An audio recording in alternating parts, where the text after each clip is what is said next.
సంగారెడ్డి జిల్లా సిర్గాపూర్ మండలం ఖాజాపూర్ గ్రామంలో పూర్తిగా కాలిపోయిన మృతదేహం లభ్యమైంది.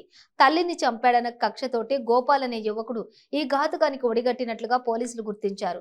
మృతుడు గత కొన్ని సంవత్సరాల క్రితం ఖాజాపూర్కు చెందిన నింగవ్వను హత్య చేశాడని కక్ష పెట్టుకుని మృతురాలి కొడుకు గోపాల్ ఎలాగైనా రాములను చంపి తన తల్లికి ఎలాగైనా దహనం చేశాడో ఇతన్ని కూడా అలాగే దహనం చేయాలనే ఉద్దేశంతో మంచి మాటలతో మభ్యపెట్టి ఖాజాపూర్కు పిలిపించుకుని చంపి దహనం చేశాడని పోలీసులు తెలిపారు.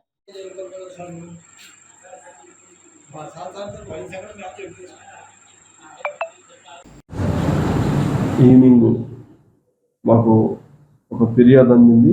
ముప్పిడి సాయవ్వ అనే వ్యక్తి ఆమె భర్త అయినటువంటి రామును మీర్ఖాన్పేట జిల్లాది నిన్న అనగా తేదీ 11/10/2023 రోజు మధ్యాహ్నం వాళ్లకు పాత కక్షలు మనసులో పెట్టుకుని గోపాల్ అనే వ్యక్తి మరికొంతమంది కలిసి దాని ఆటోలో వాళ్ళ గ్రామం నుంచి తీసుకొని వచ్చి ఇక్కడ ఖాజాపూర్ అటవీ ప్రాంతంలో మల్లన్న కుర్చీ దగ్గర చంపి కాల్చివేసినారని చెప్పేసి ఫిర్యాదు అందింది.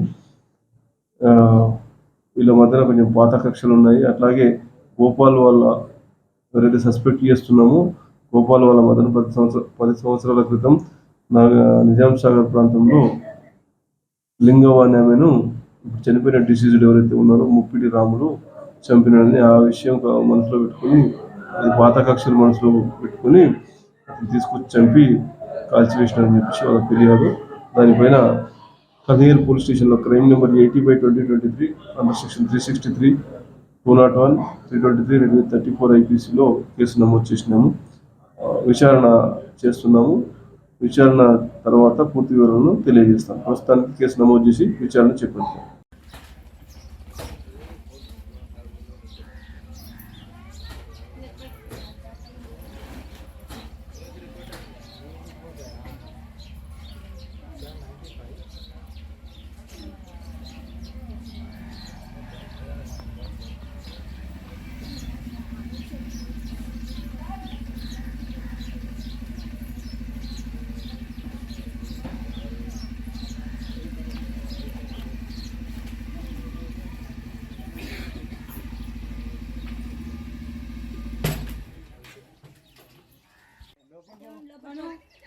లోపలికో ఎలిమెంటల్